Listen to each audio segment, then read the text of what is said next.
நாட்களுக்கு முன்னாலே தான் அந்த கடிதங்களை எங்களுக்கு தருகிறீர்கள் வர அழைப்புதலை. ஆகவே தான் இந்த உணர்வுகளை உங்களிடத்தில் எடுத்துச் சொல்கிறேன் என்று சொல்லி, என் உணர்வு இவ்வளவுதான். எங்களை வாழ வைத்துக் கொண்டிருக்கிற புரட்சித் தலைவர் அம்மாவுடைய திருவுருவப்படங்கள் இல்லை.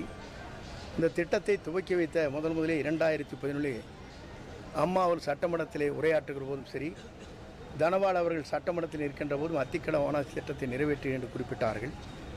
அவருடைய படம் இல்லை என்பதைத்தான் அவரிடத்தில் எடுத்து சொல்லி, நான் இங்கே அத்திக்கட அவனாசி திட்டத்திற்கு புறக்கணித்தேன் என்பதை காட்டிலும் என்னுடைய உணர்வுகளை அவரிடத்திலே வெளிப்படுத்தி இருக்கிறேன் என்பதை தெரிவித்துக் கொள்கிறேன். இரட்டை தலைமை ஒற்றை தலைமை ஆக்கின பிறகு இப்பொழுது முழுக்க தன் தலைமை. இந்த கட்சி வெற்றியோ தோல்வியோ இது எடப்பாடி பழனிசாமி கட்சி.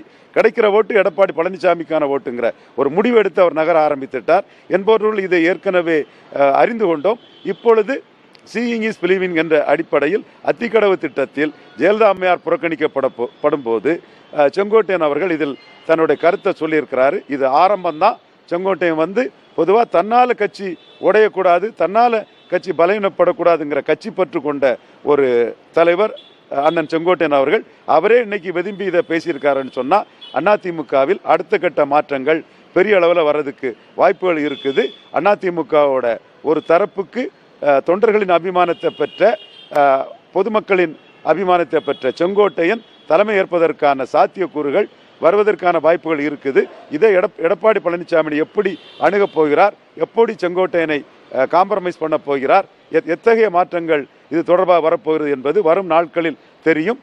கட்சி கட்டுப்பாடு, கட்சி உடையக்கூடாது என்ற எண்ணம் கொண்ட செங்கோட்டையனே மனவேதனை அடைந்திருக்கிறார் என்றால் இதனை நாம் சாதாரணமாக எடுத்துக்கொள்ள முடியாது. அடுத்த கட்ட போக்குகள் எப்படி என்று நாம் கூர்ந்து பார்க்க வேண்டும்.